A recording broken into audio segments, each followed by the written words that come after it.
Welcome back. In this video, I will show you how to change ribbon color in Microsoft Word. This is pretty simple and easy. Let's get started. For this, you need to click on the file on the left corner of the window and click on the option on the bottom and then click on the general.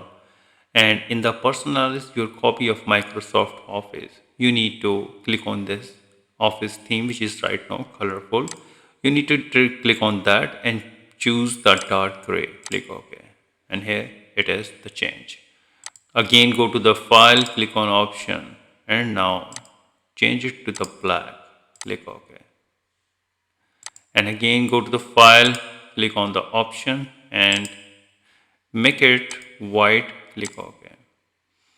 And again, go to the file, click options, and back onto the colorful if you want to the restore the same setting of the ribbon color. So this way you can easily change the ribbon color in Microsoft Word. If you think this video is helpful, support my channel. Thanks for watching.